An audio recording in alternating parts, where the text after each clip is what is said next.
it do what it do. Let it do what it do, what it do.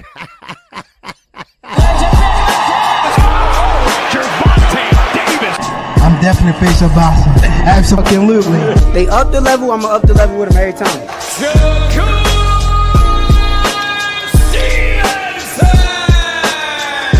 I mean what I say, lines only put. Charlo just dropped Lubin with that sweeping right and goes down face first. It's over.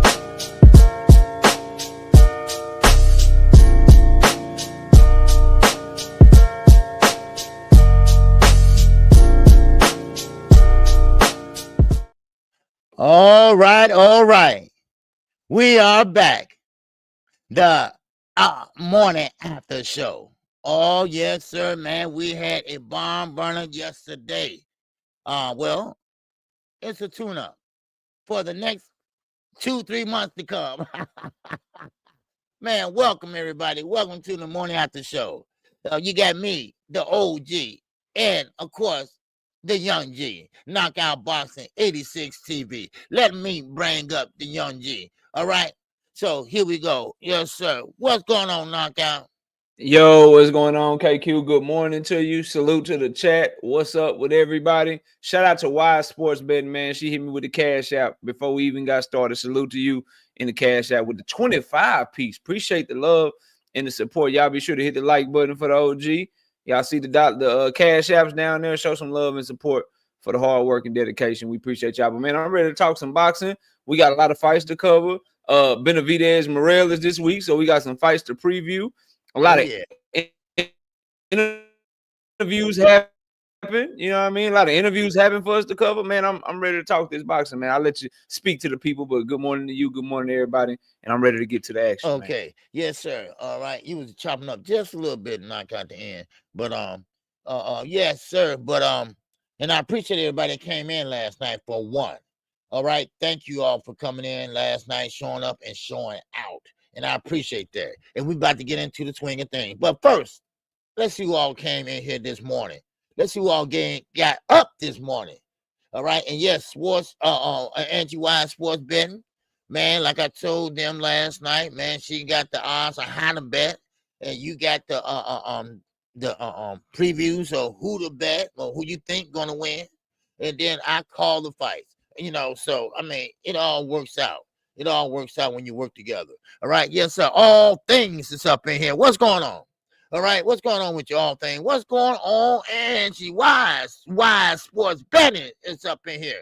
All right. What's going on, Ty? Morning to you.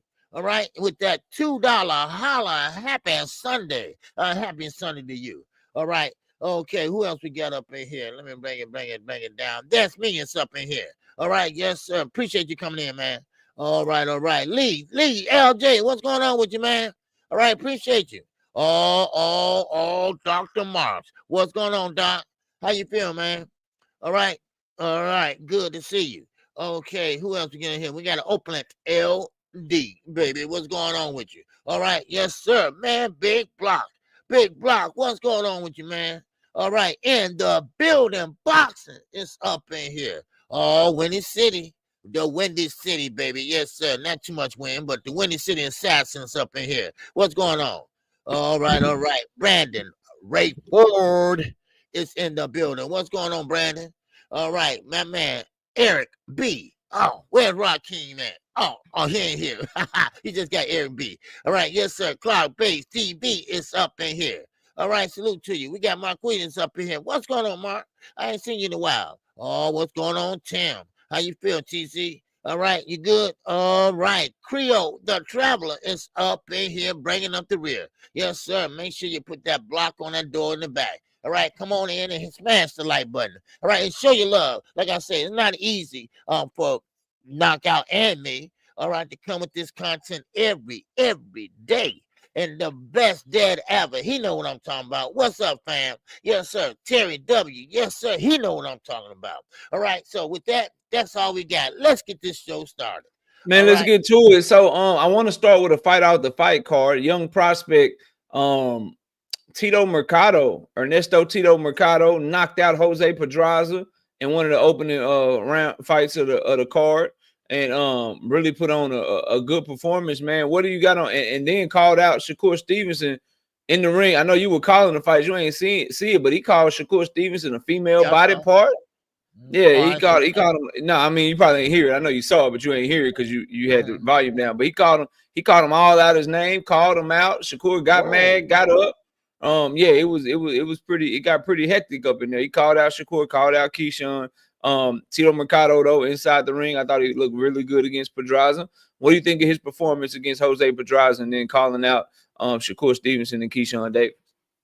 Well, you know, he did. Ernesto did a great job. You know, people was coming in the chat, looking for, you know, see have you fought yet, this and that.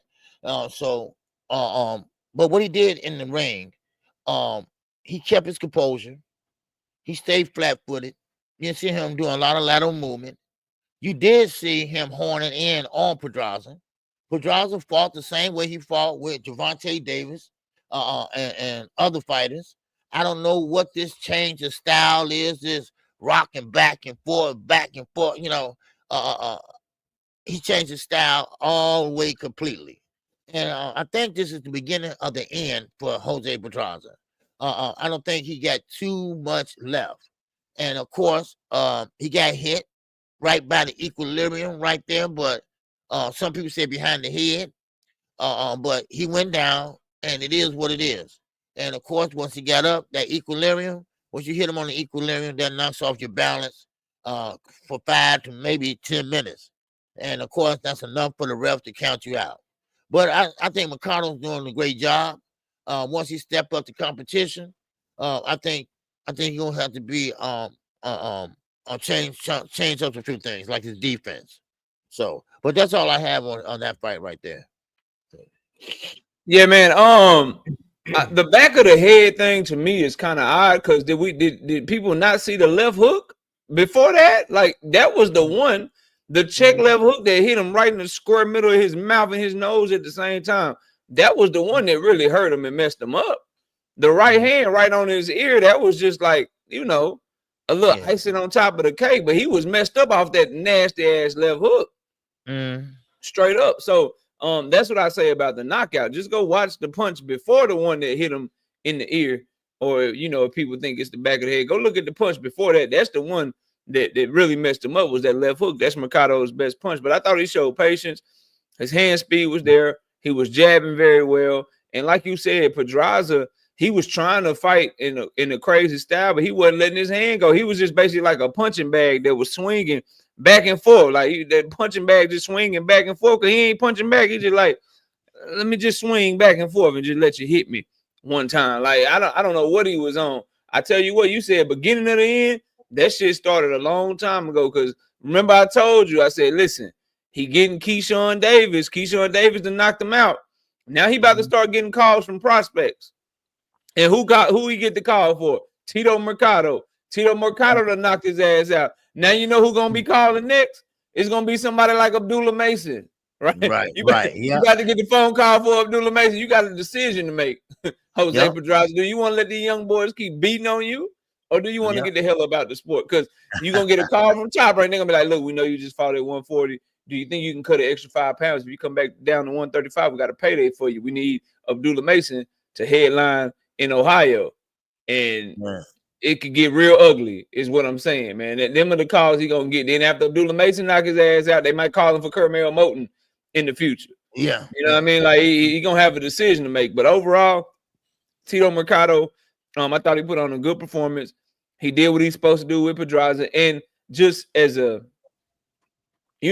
box rec argument, I should say, or looking at his resume, so to speak, I should say, I think it's good for him that he knocked out Jose Pedraza quicker than Keyshawn Davis did, that he knocked out Jose Pedraza quicker than Tank Davis did. Obviously, I know Tank Davis fought the best version of Jose Pedraza, but it's just good for a young prospect to be able to say, I knocked him out quicker than you, and you supposed to be the man, or I knocked him out quicker than you, and you about to get a world title shot. So I do like the optics of him getting Jose Pedraza out of there earlier than some of the other people that stopped Jose Pedraza. Now, with that being said, in the ring, what do you think of him calling out Shakur Stevenson and Keyshawn Davis, because he called him out in the press conference. I watched the press conference before the fight. He was talking crazy to Keyshawn Davis, and of course, Bernie, the I wish I was a boxer, had something to say, called him a bum. Bernie, the I wish I was a boxer, was talking crazy to Tito Mercado, even though he know Tito Mercado will whoop his ass. But then when Keyshawn and Shakur were in the same room with him, he kept that same energy and he called their ass out again. What do you think of Tito Mercado trying to call out guys like Shakur Stevenson and Keyshawn, man? Man, you know, sometimes we see guys doing that. They got confidence. They know they can beat him or them, or they know something about them that they can exploit. And so Mercado, man, listen, he's coming up in the ranks, and who else but to call out the guys that's in your weight class, especially the ones on top. That's what he's supposed to do. He's doing what he's supposed to do. Now, of course, now he's gonna have everybody looking at film. Okay, you don't want to fight an up and coming prospect? Or why not defend your belt? You can defend your belt. You can fight a prospect. There's no shame in that. But if he keep talking smack, you got to defend it. You got to defend it. You know, so he doing the right thing. He putting them on the spot. And that's what you got to do sometimes. Put them on the spot. Even the veterans put you on the spot. So no, hey, I'm all for it. Go for it, man. Talk that ish. Yeah, I ain't got no problem with him calling him out. I just wish he would call out people in his weight class, because he fights at 140. He's calling out 235-pound fighters. I get it. You know, it's gonna make us talk about it. You know, it's a good way to get you a longer segment on the show. Because let's just keep it real. If he don't call out Shakur and he don't call out Keyshawn Davis, we talking about his fight and then we moving on. we talking about his performance and then we moving on. So it's a good way. It's a good way to get us to talk. Yeah, clout chasing. There you go. It's a good way to get us to talk and shit. But like when you dealing with diehard boxing fans and boxing analysts like myself and like you, like I'm going to point out the fact that you just called out two fighters that's not even in your weight class. Like I see the play. They in the building. Like that just leads me to believe, KQ, that if Teofimo was at the fight and not them, or if Loma was at the fight and not them, he was calling out whoever was in the crowd, whoever was there. I'm calling your ass out. Make y'all talk about me. So I ain't got no problem with it. It's part of the game. He's young or whatever. But if you want me to believe that, cut that extra 5 pounds, start fighting at 135, then I'll take your call out serious. Until then, I think it's just clout chasing and just calling out whoever's in the building. Shout out to Todd Drayford with the 5-piece in the cash app, by the way. I appreciate the support. You want to catch that super chat? Yes, sir. I appreciate it, Marquis. And that $2 holla super chat. And he said, peace and blessings. I appreciate you, Marquis. All right. Salute, bro. So I do want to get to another fight because we got a lot of stories to cover, but I want to make sure we get down the card. So I'm gonna do 2 fights, then we'll come back to Pacheco a little bit later on. But I want to talk about Andy Cruz, man. I liked his performance. Not too much moving, really good counter punching. Looked like he was able to cause some damage and sit down on his punches a little bit better. I don't think he'll ever have really like tough power, but the boxing skills are undeniable when you watch Andy Cruz fight. What did you think about his performance against Omar Salcido, man? Before the fight came on, during the Coco main event, I call it, I wanted to see how Andy Cruz looked. I did mention Keyshawn Davis a few times, and he beat Keyshawn Davis 4 times, and Keyshawn, it looked like he don't even want to get 1 lick back, let alone 4. But we're gonna talk about it. We're gonna talk about it. So, but Andy Cruz was on point last night. That's one thing I can say. Yes, he has fast hands. Bozy had a good game plan for him last night. Yes, he got the movement, the head movement. As a matter of fact, he started showboating a little bit, but the power is just not there. And but now this is my opinion, and a couple other people in the chat, that maybe he might want to move down. I know that's not idealistic, in boxing, but I don't know if the power will be there when he move down. But right now he's fighting and showing hand speed, but it seems like he's going the distance a lot, and he just can't get him out of there because we know knockout sells. We already know that by Tank Davis. All right. So will he be able to be that knockout artist? That's the question you got to ask yourself. Or is he gonna be that guy that just got fast hands like Gary Russell Jr.? So but overall he did do a great job. And and I ain't mad at it. He doing what he's supposed to do. He's the one that came over here, stayed over in the amateurs too long. So he said, you know what? Forget that. I'm going straight to 10 rounders. I don't want no 4. Yeah. I don't want no 6 rounders. I want straight 10 rounders. And I gotta admire that. All right. I respect that. All right. Yeah. It is what it is. But now he got to step up in competition, which he did last night. But he needs to step up a little bit more. So yeah. I think him not getting a whole lot of stoppages could be because, like you said, he's fighting a higher level of opponent starting his career than most people fight because he is an Olympic gold medalist. He is 29 years old. So they put him in there against guys that are more durable, guys that go 10 rounds, guys that have fought for world title. They put him in there right off the bat. You know what I'm saying? Like he was in there with Juan Carlos Burgos, like the first 2 fights of his career. Juan Carlos Burgos, don't nobody stop him. That man been in the ring with everybody. Go look at Juan Carlos Burgos' resume. He got Mikey Garcia on him when Mikey Garcia was thumping shit down at 135. Like he got some fighters on there. So for me, I don't know if it's that he don't have power or that he's just fighting at the level where it's hard to knock guys out because he did stop Antonio Moran. But this guy Salcido, he lumped him up. He caught him with a shit ton of shots that he didn't see coming. And I like that he didn't move over move,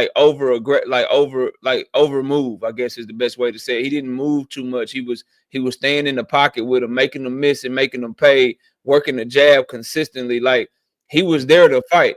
I just think Omar Salcido is a tough guy, and I think Andy just been fighting a lot of tough guys to start his career. But that dude was lumped up. He hurt him late in the fight because it's only so long you can go without when you getting hit with shit you don't see before you get hurt with something that you didn't see coming. So I thought it was a good performance against a tough competitor. This guy that he fought had just knocked out Chris Colbert, so he was feeling himself, feeling good. And I think that there shows the levels between Andy Cruz and somebody like Chris Colbert. Like we're talking about a Chris Colbert that was considered to be something once upon a time. This guy Salcido knocked him the hell out relatively easy, and he got whooped on by Andy Cruz. So I think Andy Cruz is on his way. And I like the performance, man. I thought it was good. Everybody ain't gonna be a knockout puncher or knockout artist. Can you get the job done other ways? And as long as Andy is willing to fight with that same courage where he's not running around the ring and he's actually boxing dudes' heads off and outpointing them and catching them with those counter shots, at will, basically, then I think it's still a fun style to watch. And I think he will eventually end up knocking out people that you don't expect him to knock out if he's catching them with shots that they don't see coming. But overall, Andy Cruz did what I anticipated that he'll do, won by a wide unanimous decision. I do want to ask you, though, continuing on Andy Cruz really quickly, Keyshawn Davis, he did some interviews. Shakur did some interviews. We'll talk about those interviews today. But one thing that Keyshawn did in the interview was the interviewer asked him about Andy Cruz, and Keyshawn Davis act like he didn't know who Andy Cruz was. He ignored the interviewer, looked off to the side, started talking to some ladies or whatever. Then he came back to the interview. He said, "Oh yeah, what was you talking about again?" And then he asked him about Andy Cruz again. Keyshawn said, "Who?" What do you think of Keyshawn Davis's attitude towards Andy Cruz, man? Well, see, Keyshawn, in his mind, he's above Andy Cruz right now. He went pro before he did. He been in the pros longer. So he feel like, okay, he got to catch up. Matter of fact, he actually said that. He got to catch up. Well, in boxing, you don't have to catch up. You right there. Y'all in the same weight class. So therefore, you rank number 4. He ranked number 7 in the 135-pounder, according to the zone rankings, or Chris Mannix rankings. So when you get beat 4 times, your mind saying, you know what? If I fight this guy and I lose for the 5th time, then okay, my reputation, my future legacy is tarnished by this one guy. So maybe, maybe psychologically, he don't want to go in there and face him again. Because his style haven't changed that much since the amateurs. So now, but Keyshawn, he is stronger. He is stronger. We have noticed that. And maybe he can get Andy Cruz out there, but we'll never know until he get the cojones, as the Irish would say, the cojones to get in there and fight him. Now, everybody always bringing up Andy Cruz, but y'all have to understand though, Keyshawn is not looking back; he looking forward, and that's what all fighters should do: look forward. He's looking forward to Keyshawn Davis. He's looking forward to his sandbox buddies, right? Like Stevenson, right? Because Shakur Stevenson, he still don't want no smoke, but Keyshawn shoot. Like I told everybody, hey, I fight my grandmama. All right, grandmama, lace him up. Okay, lace him up, grandmama. Let's go. All right. But no, these sandbox buddies only met each other when they got grown. They didn't grow up together. But I'm just saying. I mean, so Andy Cruz, he don't want to hear that. Andy Cruz want to fight. He want to fight. And now you get a fight for a prize. So, but Keyshawn just don't have the courage that his skills is good enough. So that's what I'm looking at. That's what I'm thinking. Yeah.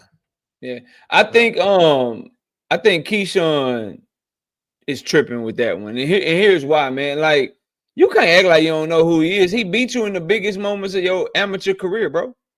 Like, really, your entire career, because you ain't even fought for a world title yet. So in your entire boxing career, the most prestigious things you fought for up to this point have been world amateur titles and the Olympic gold medalists. He beat you in those, bro. How you don't know who he is, bro?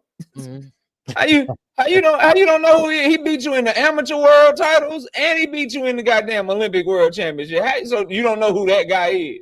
He stopped you from the most prestige in the most prestigious fights you've ever had. Until he fights Berinchik, those are the biggest fights he's ever had in his career. He lost both of them to Andy Cruz. Something ought to make you want to get that back, bro. Something inside you ought to make you want to get back at that person, which makes me believe that all these call outs that he be doing to people is either for clout or because he believe he can beat them. And the reason he acting the way towards Andy that he's acting towards him is because he know he can't beat that dude. At the end of the day, bro, like your energy is selective. It's selective. You call out these other dudes. You won't smoke with all these other dudes, but the dude that took your lunch money 4 times, you over here chilling. He got to catch up to you. How he got to catch up to you? He's accomplished more shit in boxing than you have, bro. I don't understand it. How he got to catch up to you? He up fold. He already up fold.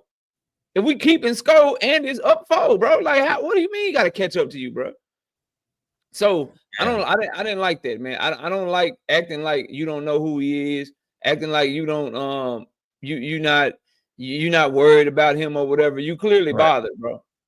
You clearly bothered, man. Like you bothered by the fact that man beat you 4 times, and then when he walks up on you to try to dap you and your team up, you don't even want to look at him. You don't even want to do nothing. You looking off and shit. Like, bro, you gonna have to handle something.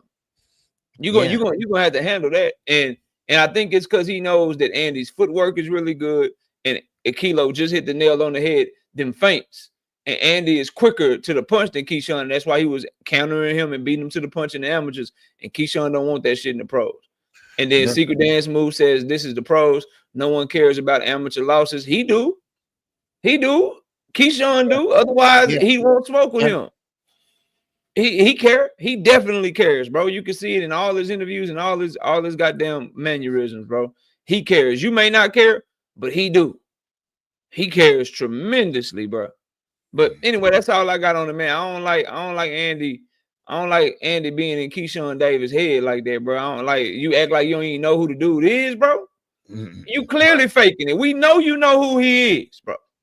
He'd been better off just looking in the camera and shitting on Andy and saying, yeah, I know who he is, and saying what you saying, Secret Dance Moves. He'd be better off looking in the camera like, look, this the pros. I beat his ass in the pros, but I'm fighting for world titles. He's still a prospect. Tell him to get with me when he become a world champion. That would have came out better. I still would see through the shit, but that would come off better than just looking away, acting like you don't know who he is, bro. That shit is not, it's not that, bro.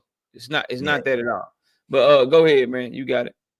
No, but basically that's all I have with Keyshawn and Cruz. But like I say, you get beat 4 times. At least one get back. Give me just one. That's all just give me just one, if not 2.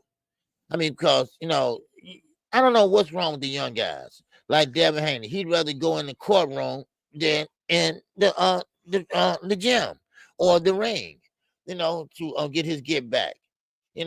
But now, of course, that been changed, because he getting that handout now, whatever. But Keyshawn, yeah, you got to do something, and these guys, they sitting there looking at the other guys, the older guys, and seeing what they're doing. But the older guys, they fought. They got their get back. They got their rematch. They put their rematch clause in there. So, and that's what I think every fighter should do anyway, especially when you got a belt. Put a rematch clause in there. But we aren't talking about the amateurs, though. We are talking about the amateurs. So, in amateurs, they don't have that. So you just got your pride. All right. So, but that's all I have. All right. Yeah, already. So let's get to a couple of these stories, man. I see you got Floyd hating on Tank as part of the title, man. What's up with that? What's going on? What happened? Man, listen.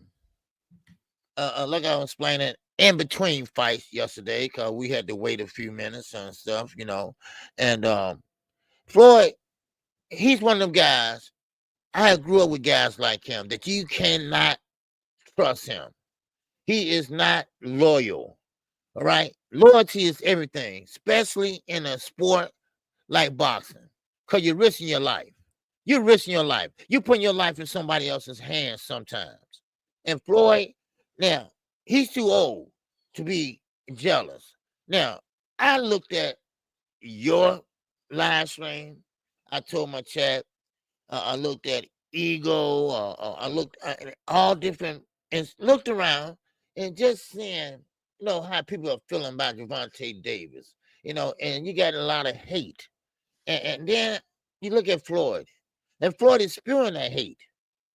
Who you think they say, oh, the fight is off? No, doing little stuff like that. That's kiddie shit. That's kid shit. Then next thing you know, you over there under Ward and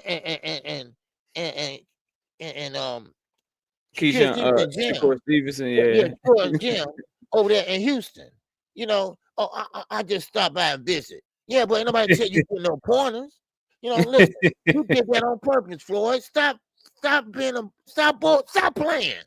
Because you know what you're doing. See, that's the reason why you got your employees out there picking it, because you ain't paying them. Now, I get it. I get it. Hey, you ain't doing day-to-day operations, but hell, you hired them. All right. So that's to show you your taste. See, Floyd, you was good in the ring, but you bad as a promoter. You very bad as a promoter, because see, Floyd's one of them guys knocked out that he don't care about nobody but himself. 100%. It's one thing about it. Yeah, he gonna try to help you out, this and that, but he want to make sure he's first. He want to make sure he make the money. He want to make sure he get that exhibition fight. So, and I don't like that. I don't like when you got trust and you think you trust somebody, and next thing you know, the trust go out the window. Now your main man that you pretty much put all your this and that in, he over there with the enemy, so-called nemesis, whatever you want to call it. Come on, Floyd. That shit is played out, dude. Stop it. All right. Your notoriety is starting to drop. All right, your notoriety is starting to drop, and people ain't like it. I ain't feeling it, man. I'm not, and I don't like that. Because some people rather get it out the mud than a handout. Now, I respect that. Because you true blue, baby. You're an American boxer. You're not, and now people want to use Riyadh season, right? They want to be cute and say Riyadh season. No, it's the damn Middle East. That's what it is. It's the Middle East. Call it what it is. Call it what it is. Stop playing with me.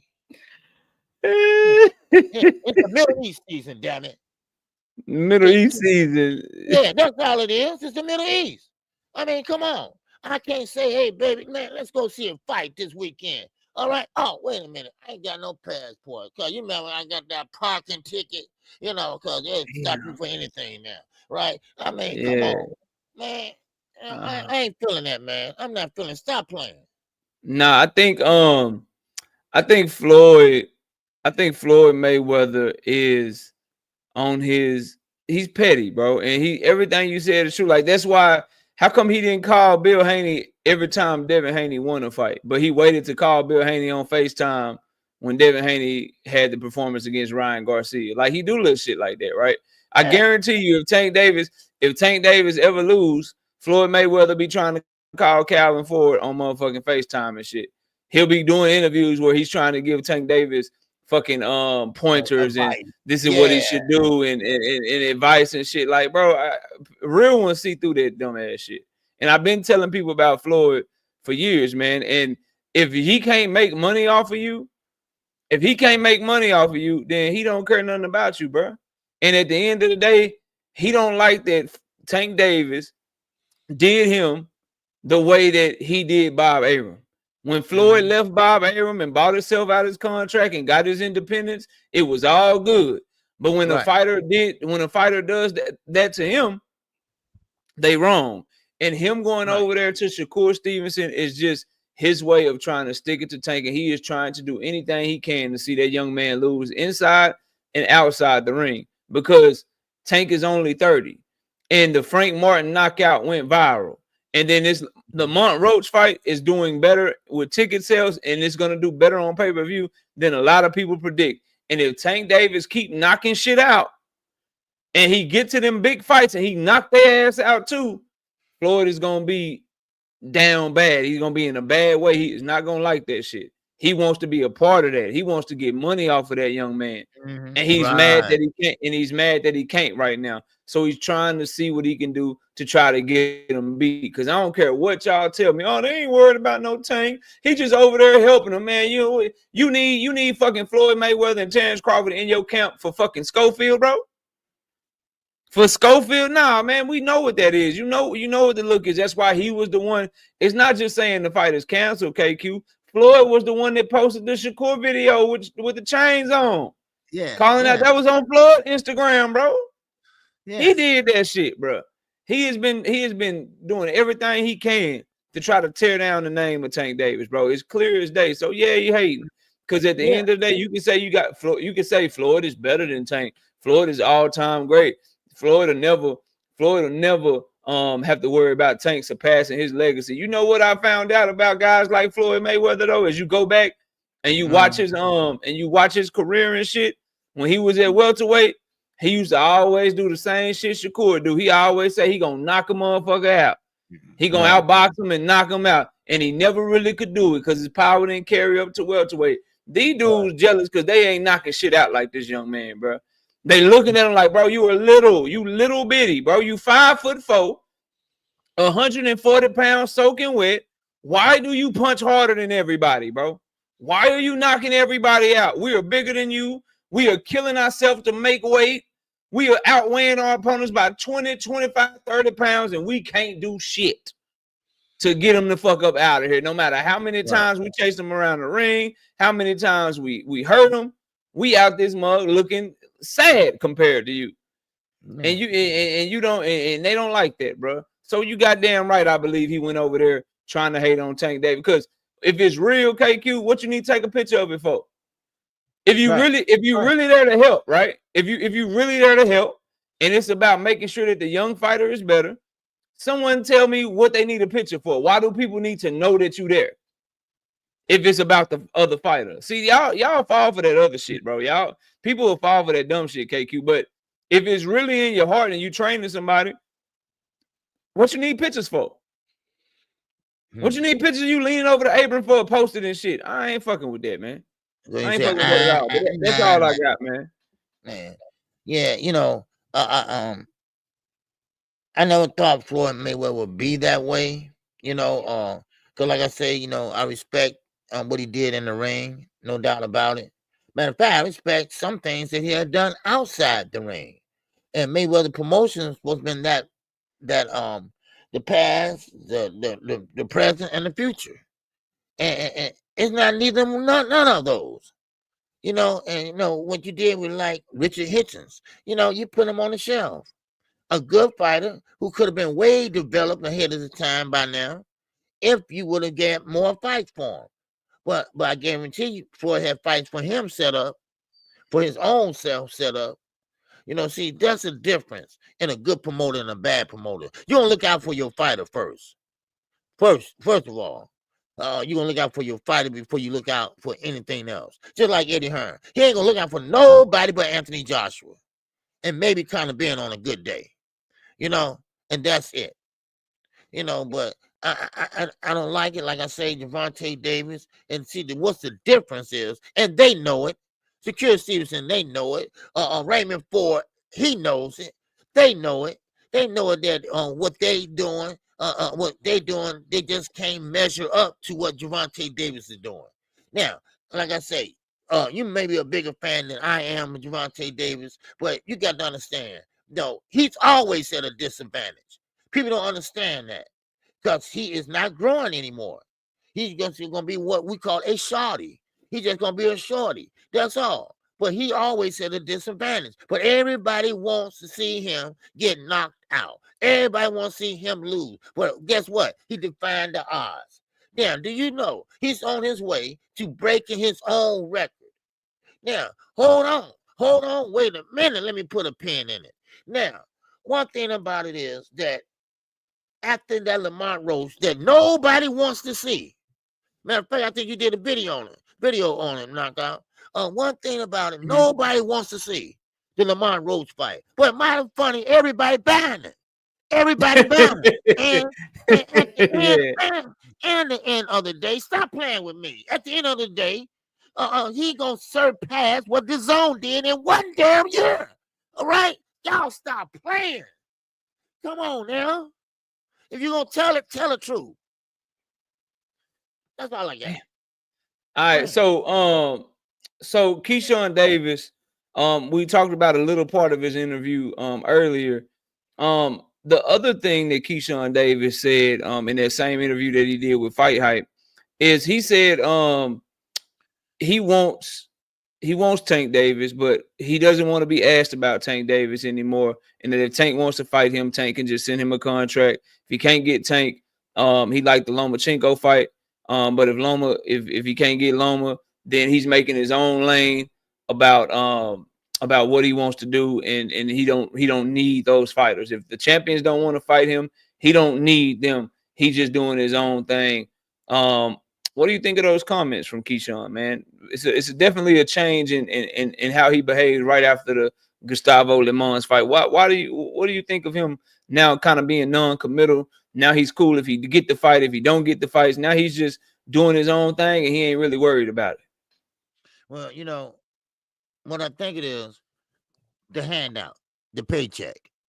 You know, that's what it is. The handout and paycheck. He feels secure. Now, he don't know that ain't no real money compared to what Gervonta Davis made. So you still need Gervonta Davis, but you can act like you don't need him, but you really do need him. And now he's starting to smell himself. That's all.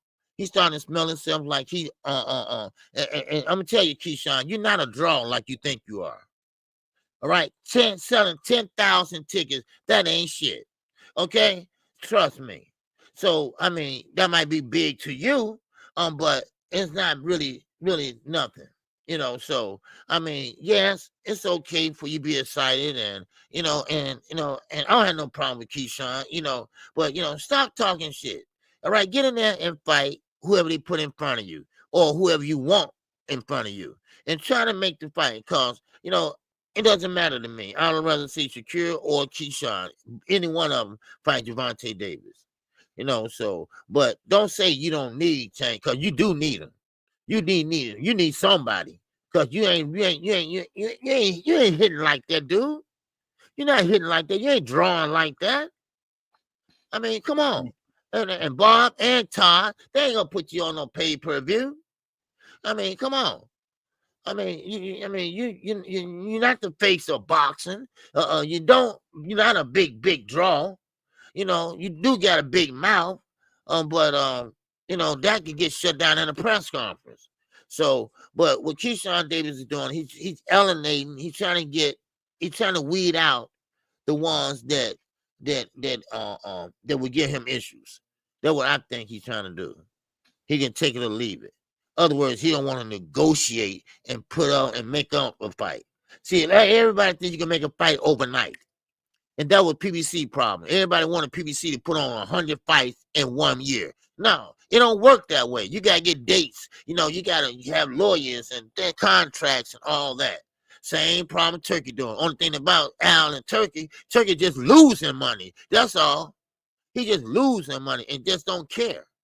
You know, but yeah, Keyshawn, you know, he got to get in there and Devin Ranchek fight. He better hope he look good in that fight. He better hope he look good in that fight, and he better hope he can turn it up and pretty much hopefully get a knockout. Because if he don't, his stock will all go down right next to Devin's.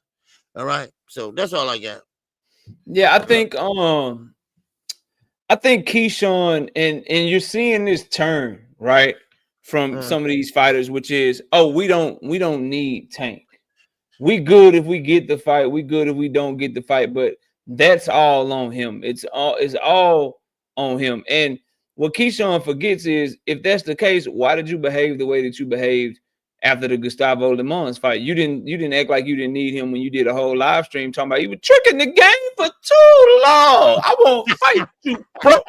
I won't fight you, bro. Like, you didn't act like you didn't need him then. When you was all up in the camera, Gervonta, knock, knock. Gervonta, knock, knock. Like, you didn't act like you didn't need, you didn't act like that then, bro. Tell the interviewers that's interviewing you that you need that. Why wasn't Barinchyk in the title of that goddamn interview? Why is Tank Davis' name and Canelo and Crawford name in the title of your interview? I think they getting tired of having to be attached to Tank Davis in order to get any traction and any views or get any kind of buzz. The only time these dudes is buzzing is when Tank Davis' name come up. And I think that he doesn't like that. But you may not need him for millions of dollars. You may not need him for that. You may not need him to become world champion. You may not need this, but it's a stopgap right here. And this is Tank Davis. And the only way through that, the only way up is you got to go through that stopgap. And to act like you don't need him, bro, no matter what you do, Keyshawn could beat Barinchyk up. He could get the Loma fight and beat Loma up. He could do that. He could definitely do that. Every interview, they're going to be like, so what's up with Tank? What's going on with Tank? You going to fight Tank next? What's going on with Tank Davis? Like, so I think that these guys need to embrace that. And I think Keyshawn needs to call for that fight and push for that fight the same way he was pushing for it after the Gustavo Le Mans fight. But I know what happened, KQ. Tank Davis' team reached out to his ass, and now he's changing his energy up, because he admitted that they were negotiating when they were doing their goddamn interview on Top Rank. Now all of a sudden, you cool if you get it, you cool if you don't get it. I'm just waiting on the contract. You know who else was negotiating with Tank Davis and then all of a sudden said they was just waiting on the contract? Shakur Stevenson. Right. Told you the same goddamn thing. Now all of a sudden, when he called y'all and y'all get to negotiate, now like, look, I want the fight. I'm just waiting on them to send me a contract, because your team done turned that shit down. Shit got real. You done turned it down, and you probably getting ready to fight somebody else, bro. They all reading from the same goddamn playbook. They all reading from the same goddamn playbook. So I need people to understand that he's his only path to pay-per-view is Tank Davis. He's his biggest fight of his career, and he's gonna give him the most money in his career. You shouldn't be chasing nothing else. And that will make you give you an argument for face of boxing quicker than anything else you could do. There's nothing else these dudes should be chasing, bro. Nothing else whatsoever. So that's what I got on Keyshawn, man. I think that I want him to keep that same energy, bro. I don't like when dudes like, oh, I want this fight. I want to fight you. Remember, he said he don't want to fight nobody else, KQ. It's like these dudes forget what they say and they fans forget what they say. Keyshawn said, I don't want to fight nobody else. I'm not fighting. In that Instagram live, he said, I don't want nobody but Tank. I only want Tank Davis. Now he cool if he don't fight him at all. Wake up, man. Yeah. Wake up, bro. Stop that shit, man. Stop that bullshit, bro. And go get what you claimed you wanted, man. That's all I got on it, man, for right now. You got anything else on it? No, it's just that, you know, if you're gonna chase someone, why not chase the top guy in your division? If you that good, then test yourself out with the top guy in the division, especially if he wants to fight you. If he gonna send you a contract, and you ask him to send you one, and he send you one, then respond back, get it popping.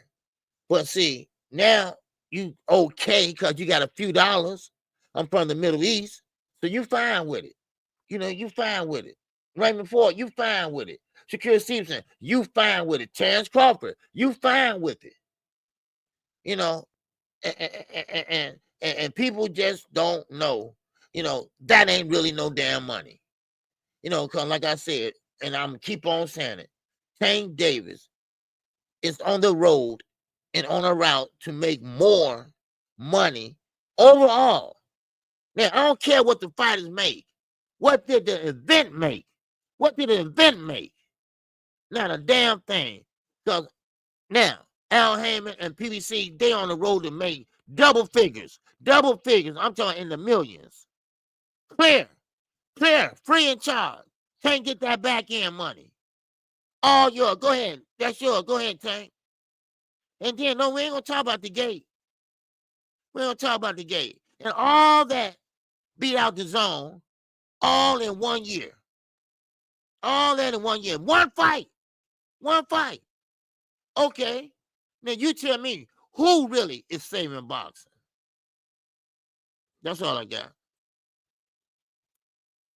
All right, let's talk about Diego Pacheco and motherfucking Steven So-Called Nelson. What did you think of the young Pacheco's performance, man? How did he do in the ring with Steven Nelson in his step-up fight? 2 undefeated fighters. Nelson was 20-0 with 16 knockouts. Pacheco 22-0 with 18 knockouts. What did you think of the performance from the young Pacheco, man? Pacheco, 168 pounder. But he took his time in there. He took his time because he was just buying time, I think, and he was trying to take him in deep waters and trying to drown him. All right. That's not. Well, hold on, Rodzilla. How's that cap? How's that cap? Those are the facts. I'm sorry. Go look at the numbers. He's on a road to breaking his own record. I mean, you have to take my word for it. The zone is not a machine. The zone got the zone is a machine, but Matchroom not. How you think Matchroom, they went broke? How you think they got from under that? That money from the zone. Stop playing with me, Rodzilla. You know I ain't gonna say nothing that I don't know. Come on. Man. But anyway, like I was saying, Pacheco, he did do a good job taking his time, picking his shots. He let Nelson come on in and throw overhand rights and missing a lot, and Nelson came in real heavy. I mean, he came in at 168.1, I believe, 1.2, something like that. Well, Pacheco was at 166. He was thin, he had a longer reach, and he was using that jab. He was popping that head back. It wasn't no accident in the head, but that was her punch. And that was a punch that bust that eye open. Now, of course, Nelson still listening to Terrence Crawford, doing things that I don't think he can do. He's 36 years of age. So he couldn't do the things that Terrence Crawford wanted him to do. But he did give it a good try. Now, but Pacheco, he's going to have to do a little bit better. He's going to start his offense a little faster. He's going to get out the gate a little faster. You don't have time to take your time like that. You don't have time to sit there and try to pick your shots and things like that. Because when the push comes to shove, when you get into deep waters, let's say round 10, 11, are you going to have what it takes to close the show or win the fight?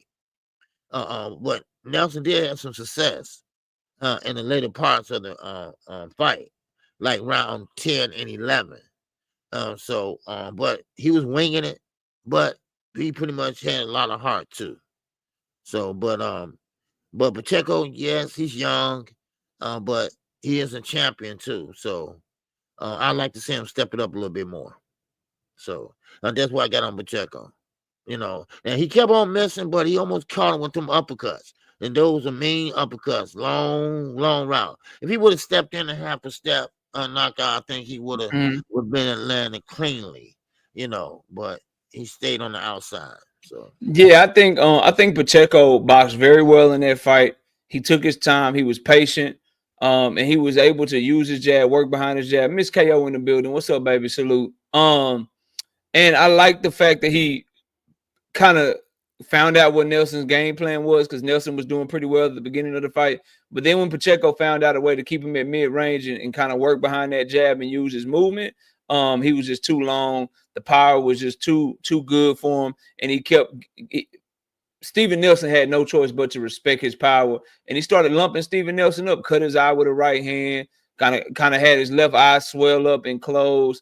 I think Pacheco can go to the body more. I would like to see that because he's a hell of a body puncher. And I think that he can afford to kind of set up the uppercut a little bit better. Because when I say he was barely missing with it, he was barely missing with it. But when he landed that mug, it looked like it would have put anybody else out of the goddamn ring. But Nelson showed heart, he showed toughness, he was in dog shape. So salute to him for that. And I like the way that Nelson finished the fight. He made me want to see him fight again. Because I'm not so sure somebody like Berlanga, somebody like Jaime Munguia, like these other prospects out there, I don't know if they could handle the end of the fight the way that Pacheco handled it, because Nelson was coming on strong very late in that fight. And so I want to see him get another opportunity. I think he deserves it. He fought very well in that fight. And so I want to see what happens for him. Maybe throw him when Crawford supposedly fights Canelo, or if he has a tune-up, throw Nelson on that card too, man. Give him another shot at it. I'd love to see him on another card in the near future, another big card, because I thought he had quit. He showed himself to be a really, really good fighter, man, against Diego Pacheco, who's 23 years old, long and rangy for that weight class, got a good jab, been boxing for a long time. Pacheco showed better defense.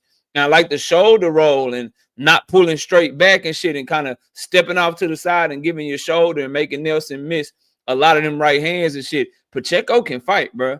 And see, these are the types of fighters I like to talk about, because I don't get down what y'all tell me. He better than Berlanga, bro. But Berlanga is the one that gets the shot at motherfucking Canelo, bro. He is better than fucking Jaime Munguia, bro. I think Diego Pacheco will box Jaime Munguia's ears off his goddamn head, bro. He will box his ears off his head. This guy, but he's the type of guy that it's hard to get him shots and shit. So I think fans need to pay attention to him. I think fans need to give him give him more shine and talk about him more. And I do want to say this, because I've been hard on Bomac, and Drink put it in the chat. The way that Bomac fired up Steven Nelson going into that last round, bro, you got to give respect to that. I know it took every ounce of his breath. You know what I mean? I know he was out of breath. I know he had to get put on the oxygen. They said, breaking news, he had to get put on the oxygen tank after he yelled and screamed like that, because he couldn't hardly breathe and shit. But he fucking got Nelson fucking motivated. Nelson went out that bitch like he was fighting for his life in the 12th round. And you got to get at the Bomac, because he motivated that man. He was screaming in the corner and shit.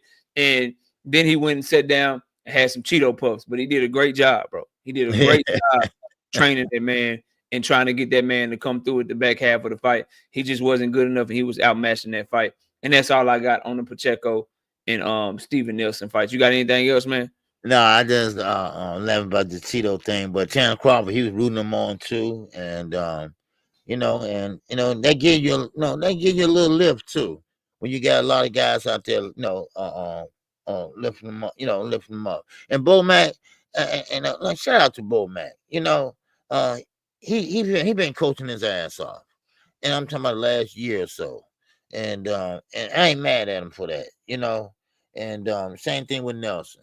Nelson just didn't have enough. He was in shape, like you said, and round number 10 and 11, 10, 11, 12.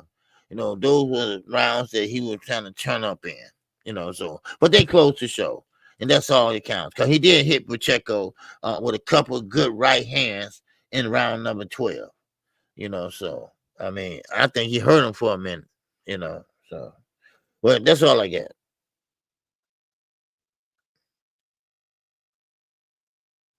Yeah, that's all I got on that.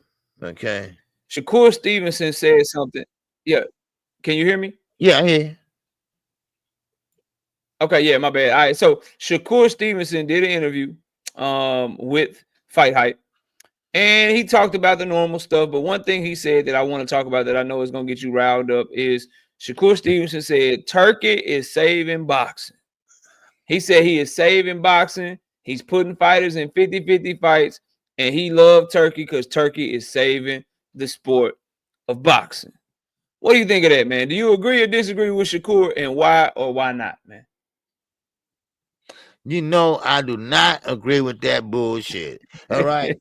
Because that's all it is. Bullshit. No, he's not saving boxing. He's saving you paying your damn bills. Okay. Your ass could make the money over here. So you went over there and get that EBT handout. And so you all good.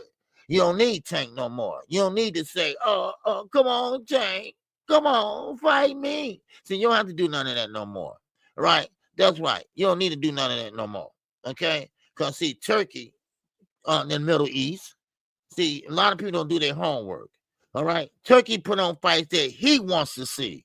Not what we want to see, what he wants to see. And of course, we boxing fans, so we're going to go along with it. Now, of course, they haven't earned not one dime. Hell, look at Terrence Crawford. That fight, they lost, what, $10 million?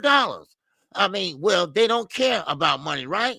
But rich folks, every time they lose money, they making a thought about it. And watch the Saudi prince, because that's a dictatorship. Oh, y'all didn't know that, right? Oh, y'all forgot about it, all right? Or maybe y'all look at the FBI on most wanted list, all right? And maybe y'all can figure it out, all right? But once again, all right, did we learn anything from Dan Cunningham? I don't know. But why boxing always got to be invaded by guys like Victor Conte and guys like Turkey? Now, y'all do know he did the same shit in Africa, right? Y'all do know that he took his ball and went home and left everybody hanging and broke, right? I'm just saying, all right? I'm just saying. But, I mean, let's not be, let's not let our school system in America show our ignorance, all right? Y'all got to do your homework. Y'all got to do your studying, all right? Because this ain't going to last long. It's not going to last not 1 iota. Everybody tried. Triller tried. The Matchroom tried. And never came out to fruition. Turkey don't know nothing about boxing. I don't want, and I'm going to say it again, I don't want a car. I don't want a trip to Dubai. I just want a hot dog and a beer and watch a good-ass fight. All right? And I want, look, I'm true blue all the way, true blue all the way. All right? Pretty soon, y'all ain't gonna be happy until y'all start saluting the Middle East flag. All right? Because remember, it's a dictatorship over there. That's what it is. It's a dictatorship over there. Right? Ain't no presidential elections over there, nothing like that. The Saudi prince gonna reel in that money from that public investment fund. He said, y'all spending too much money, Turkey. All right? And so therefore, you gotta reel in that money. Y'all just going by what you hear and what you see. All right. Of course. Why don't you just put it on for free? I mean, it's only $25 you pay per view, so you losing money anyway. But rich folks don't like to lose money that much. After they get to a certain amount, which they're getting rich off the war on Ukraine and Russia, they're getting rich off of them. Where do you think that money coming from? Huh? Yeah, like Eddie Hearn. Eddie Hearn said, I kiss turkey feet, right? Oh, I bet you would, Eddie. But guess what? The money he giving you, you got to pay the fighters. And and then you take a loss. Matchroom take a loss. Now, Tank Davis, again, I repeat it again. PBC is smart. They about to clear. God damn it. They about to clear double figures, millions of dollars. And clear now. And Tank Davis, he's right. He has made more than Terrence Crawford. Terrence Crawford ain't made no damn money until he left Top Rank. And Tank Davis been making money. I mean, and those are the facts. Don't believe me. Don't take my word for it. Look it up. Now, don't think that Turkey is saving boxing. Shakur Stevenson just happy. Listen, they want what Tank has. They want what Canelo has. They want what Floyd Mayweather has. Let's not be ignorant about this thing. All right? Security Stevenson, he knows he's not a draw. He knows he's not a draw. I know somebody that walked out on that fight. Yeah, everybody was talking about it. So, I mean, everybody knows who's a draw, who's not. So, I mean, so miss me with that. No, he ain't saving boxing. He's destroying it. That's what he's doing. He's destroying it and taking it away from America. Thanks to PBC, we still got a chance to see a fight over here. We still got a chance to go to a fight over here. But once PBC leaves, guess what? You better hope you got a lot of money to go to Dubai. Because ain't nobody over there right now but a cameraman and dignitaries. And dignitaries don't know what the hell is going on anyway. So that's all I got. So a couple of things you said. I want to you put a hammer, you put a nail in the coffin. I'm gonna drive it through with a hammer. So a couple of things you said. PBC going somewhere. They're not going anywhere anytime soon. Last I checked, they got the Tank card, they got the Benavidez card, they got fighters on Turkey's card in Saudi Arabia on February 22nd. They got the main event fighter in the goddamn Boots and Stanionis card that everybody's talking about. Boots getting his shot, and they got the main event fighter in the Rolly Romero and Ryan Garcia card as well. So they doing just fine. The demise of the PBC is highly exaggerated and just is always dead ass wrong. They've been going out of business for 10 years. People gonna be saying they're going out of business for another 10 years and another 10 years after that. Like, it's laughable and it's funny. Like, if you just look at the facts of the situation, every big card they got their hands in so far to start 2025. A lot of the big cards in 2024 they had their hands in. That ain't no PBC shit. That ain't no PBC fanboy shit.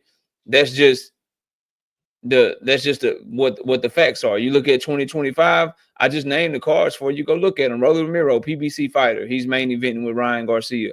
Imantas Stanionis, PBC fighter. He's main eventing with Jerron Boots Ennis. David Benavidez versus motherfucking David Morrell. Didn't need Turkey to make that fucking card happen. That's probably the second best card of the entire year. The best card of the year is the Riyadh season card. They got a fighter on that card. Tank Davis versus Lamont Roach is going to be the most revenue generating card of the entire year so far. That's their card as well. So I'm just trying to figure out like how they trash or how they going out of business or what have you. And this idea that Turkey is saving boxing that you spoke on. This is what I'll say. He's saving promoters that suck at their job, and he's saving fighters that can't sell, that don't want to be paid what they actually worth. That's really what he's saving. And I'm not saying it's good or bad. I'm just telling you the truth. Promoters that suck at turning a profit on their own, like Matchroom, like Golden Boy, like Top Rank, he's saving them because now they don't have to promote. They can just send their fighters on his card. He'll pay them a fee, and they good. They don't have to promote. They don't have to worry about ticket sales. They just get money from Turkey. Fighters that want $4 million, $5 million a fight, but they can only generate $1 million in revenue. He's saving them from being paid what they actually worth. I'll pay you $5 million even though you can't sell out a little bitty small arena. I'll pay you $4 million even though people are booing you and walking out of your own fights and shit. That's what he's saving, bro. That's what he's saving. I love that that's cap in PR, but why don't you tell me how what I'm saying is cap?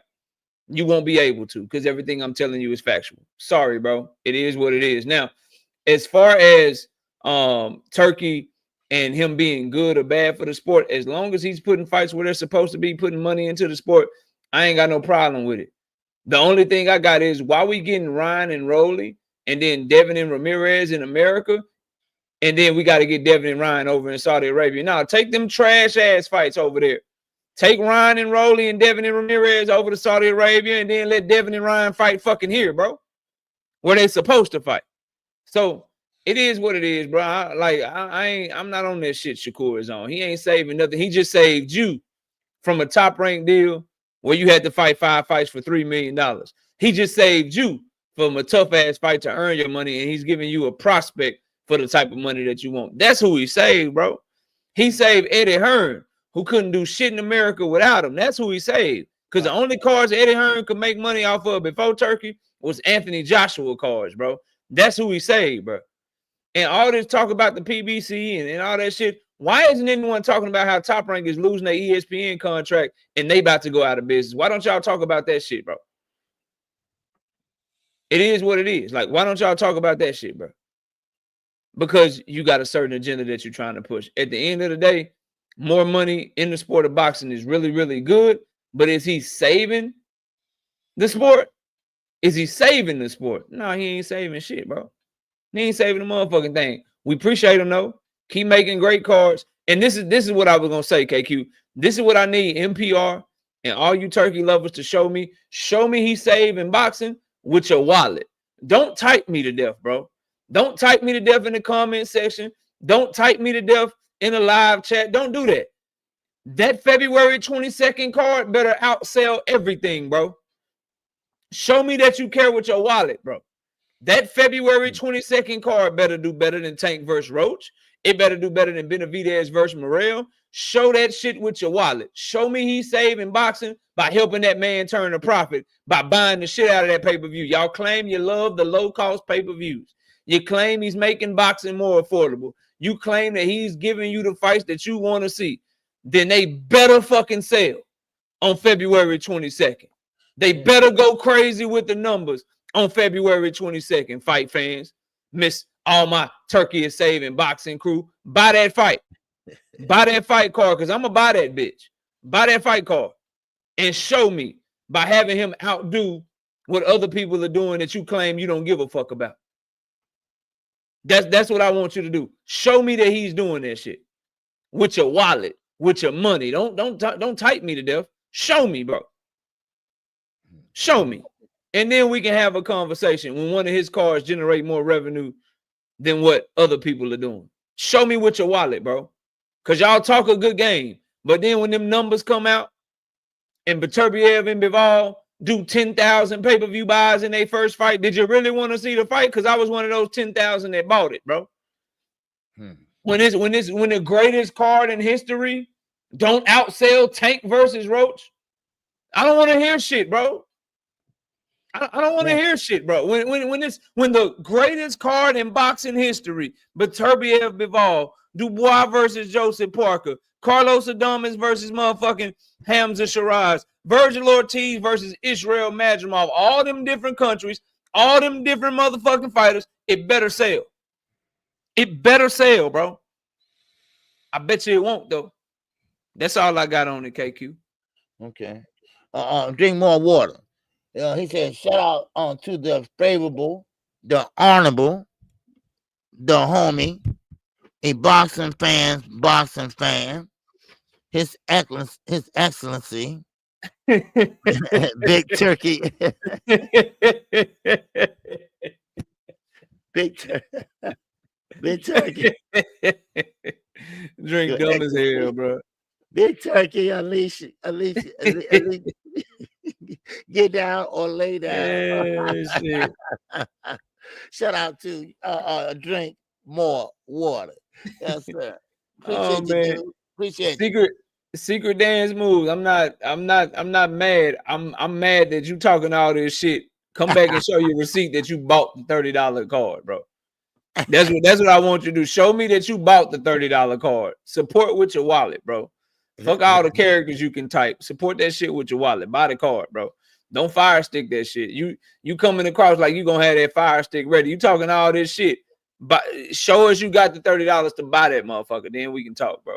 All right. Last thing that I want to talk to you about, KQ, is I'm noticing something very odd and very strange that I wanted to get your opinion on.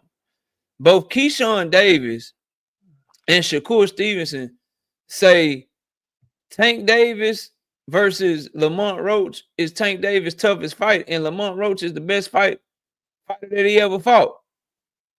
That goes against everything that the fight fans are saying. So my question is, do Shakur Stevenson and Keyshawn Davis know more than these fight fans is calling the fight trash? Or what do you think of that? They're saying that Lamont Roach is a great opponent and he's the best fighter that Tank Davis has ever fought. While fight fans of theirs, Shakur Stevenson fans and Keyshawn fans, are shitting on the fight. What you think of that, man? What's your thoughts on that? Yeah. I mean, I don't get what they're saying. I mean, how's that I don't understand. I mean, yes, Lamont Roach ain't no slouch. Yes, he's bigger than Gervonta Davis. Yes, he is a champion. But I thought that's a fight nobody wanted to see. But then again, that fight is it's on its way to a sellout. So I mean, what is it? Make up your minds. which one is it? I know what I think it is that Gervonta Davis got these guys just going in circles and making them think now, make them second guess themselves, because now a lot of pressure's on Shakur, because he bringing in everybody except Don King to help him out. I think Tank is putting a lot of pressure on these guys. And, and he's proving it to be true. I'm not talking about only with financial wise. I'm talking skill set wise also. Remember, Shakur Stevenson wanted to be a champion. He wanted to have legacy. He wanted that. But now, belts don't matter to him.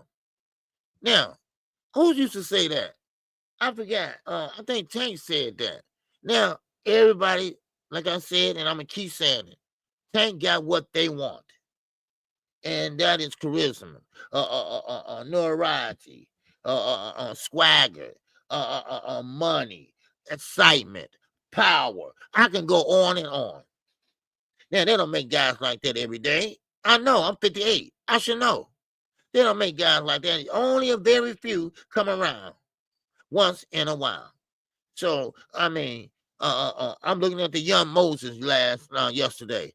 Shit, he look better than Shakur sometimes. I'm just saying. So I don't know what he's talking about, man. And I don't get it. Like I say, keep on being with your brothers, your sandbox brother, all right, and not fighting each other. When Turki offering y'all a bag, and y'all won't take it, cause we brothers.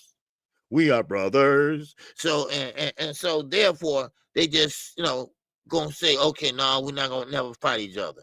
But I'm telling you right now, Knockout, I bet you Keyshawn brothers or mother is saying, look here, if that man over there in the Middle East offer you such and such amount of money, you better fight Shakur Stevenson. You better fight him. If you don't, I will. Because come on now. People ain't money talks and BS walks. Yeah, your real family is your priority, straight up.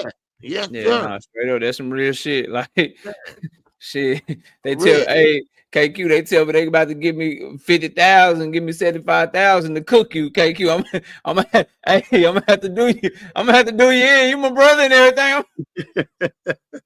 I'm gonna have to do some research and do you bad now. Shit. Man. For real, man. Cook me, man. Yeah, I throw you a few thousand after we get done, but I'm gonna have to get you, dog. Man, for real. We're gonna have to have a battle out this motherfucker, man. We're gonna have to do it now. Shit. Yeah, but like I was trying to say, and I know it's our time up, but I tried to figure this out. I really did. Because everybody knows that Jamel Charlo, my favorite fighter. But I was trying to see, is the hate real or it just they hate because of Devin Haney or something like that. So I did some research and I went from this platform, that platform. I'm trying to keep it even. I'm keeping it down the middle, and I kind of took to the conclusion that what it is more of jealousy. These are men now. These are men fighters. And then it comes to jealousy. Now, and I want to get in here because you're right. Like, bro, do you like these fighters got pride, right? If you go look at fight hype, if you go look at both, they did both of the Keyshawn Davis and the Shakur Stevenson interview. KO Sports Artists did an interview with Keyshawn Davis as well. Like, Keyshawn Davis is about to fight Denise Berinchik. Shakur Stevenson is about to fight Floyd Schofield. They won't even put those fighters in the title of their video, bro. In the title of the video, it got to be Shakur speaks on Gervonta Davis. Keyshawn Davis shuts down Gervonta Davis. Like, you get tired of having to have somebody else be the reason that you get talked about, bro. Like, Keyshawn is at his most relevant when he popping his shit at Tank Davis. Shakur is at his most relevant when he popping his shit at Gervonta Tank Davis. That shit gotta irk you, bro. And then if you're talking about channels and shit that you go to that's talking about Tank Davis, like, it gotta irk you to talk about somebody that you can't stand, bro. Like, you can't stand them. You ain't gonna do nothing but talk negative about him, but you gotta talk about him because you need them views and shit, bro. Right. Like that's what it is, KQ. Is jealousy and envy at the fact that no matter what, he's somebody you gotta talk about, or you're gonna get lapped in this game. You're gonna get ran over. Because you're gonna be thinking that you can, I'm gonna, you know what? I'm a true boxing fan. I'm not talking about Tank Davis. I'm gonna talk about the lower division. Today I'm gonna talk about Junto Nakatani. Well, okay, you go ahead and you go live about Junto Nakatani. I'm gonna go live about Tank Davis, and let's see what happens. Let's see where the people go. Let's see what the people go listen to. So it's a lot of that going on, bro, to where it's like, damn, he's overtaking the era. I got to talk about this nigga in Bud Crawford. I got to talk about this nigga in Keyshawn. I got to talk about this nigga in Shakur. I got to talk about him in Turkey. Like, he's everywhere. I don't want to talk about him no more. And that's the problem that people are having. For somebody like me who's a fan, shit, it's easy. It's easy to do because I don't mind it, but it's not. It's really a lot of jealousy going on, and a lot of boxers want his position, and a lot of boxers are tired of being tied to him for their popularity. They want to be popular on their own, but you're just not gonna be that, bro. It's not your era. You got to go beat his ass to take what he got. It's the same thing with Devin Haney and Ryan Garcia. KQ. The only way for Devin to get out of that Ryan Garcia shadow is he got to beat his ass in the rematch. Suing him wasn't gonna work. Talking all that shit about him, getting Vada, getting Victor Conti, none of that shit was gonna work. Devin had to go and he had to beat Ryan Garcia ass. It's the same thing for all these fighters that's tied to Gervonta Tank Davis, bro. It don't matter what you do. You can win a world title. You could unify. You could go up to 140. You could do whatever you want to do. Tank Davis is gonna be the one you asked about the most. He gonna be the one that you got to beat in order for you to get where you claim you want to get. And that's all I got, KQ. You got anything else on this, man? No. I just was gonna say that Tank, he's showing the people over there with the Middle East that, see, y'all don't need him. Y'all can do it on your own because he's doing it on his own. He don't have to get down or lay down. He don't have to do that shit. Because, I mean, he's getting down. And I mean, he's getting down. He's turning them a profit. He's getting the most money that, I mean, you know the rest. So he's trying to say, you can do this. See, all they were expecting Tank, because he's short. He's an inner city guy. He's at a young age. See, he don't supposed to be here. He's supposed to be dead or in jail or on the corner selling drugs. He don't supposed to be a millionaire over twice. He don't want to be a rock star in the sport of boxing. He don't supposed to be none of that. He's supposed to be that stereotype black man from the inner city. No, he rose up from that. No, everybody else with the silver spoon in their mouth, they can't do what he's doing. You know why? Because he's getting it from the gutter. He's getting it from the mud. And it's more special when you do it that way than with your hand out. That's all I got. Already. Look, man, appreciate you, man. Another great show. Shout out to everybody that showed up. Y'all smash the like button on your way out. KQ, you got a super chat right there. Oh, okay. Jim Johnson, what's going on, baby? He said, do y'all think that Turkey is spending all this money in an effort to steal fighters later on? Of course. He's a dictator. He's a dictator. Yeah, he wants control, Jim. He wants control. This is not because he's a fan. It's not because he loves the sport. He wants control. That's why he's paying Canelo all this money to fight Terrence Crawford, but he's not trying to pay Canelo that same money or more money to fight David Benavidez, which is the fight that fans really want, because he has Crawford under contract. He wants his company to do well. He wants his country to do well. Otherwise, he be asking Canelo Alvarez, what I got to do to get you to fight David Benavidez. But he don't want to do that because his only competition right now is Premier Boxing Champions. Wake up. Wake up. That's his only competition. So he's trying to have a big event without them. Like, people forget that Premier Boxing Champions ran Turkey out of the goddamn MGM Grand in 2024. That's a big deal. They ran him out the MGM Grand and he had to go have his event in the Spear on the same night, and Canelo and PBC kicked Turkey ass. So he's trying to get Canelo over there because Canelo is a huge chess piece and he doesn't want it to be with David Benavidez. He wants it to be with Bud Crawford because Bud Crawford is his guy. He don't care about boxing or trying to do what's best for the fans. He's trying to do what's best for Saudi Arabia, and people just need to wake the fuck up. But that's all I got, KQ. Salute to you. Appreciate you, man. Another great show. Go ahead and get your rest because you got a big week coming up. We got Benavidez Morrell fight week. Then after that, we got some more fights. It's about to go crazy for a month straight. Salute to everybody. Sir. I'll be live Monday, Wednesday, and Thursday night at 7:30. KQ, I appreciate you, man. I'll catch y'all on the next one, man. Peace out. All right. See y'all later. Live it up, baby. This song is dedicated to all those ballers out there and all those hustlers. And just people out there just getting their money on, you know what I'm saying? To all of you haters, just remember this. I'm living it up, y'all.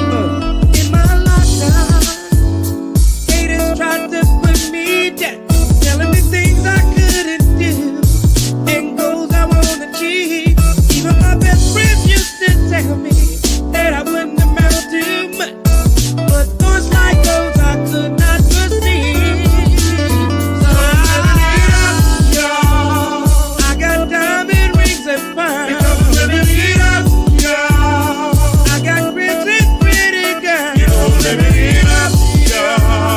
I got loot and brand new cars, and who would have thought that I'd make it this far? Now that I made it, and I did it by myself. What do all you haters have to say now? Oh, I'm not upset about it, but this will teach you not to doubt it. And no, you cannot be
chasing paper, you get what belongs.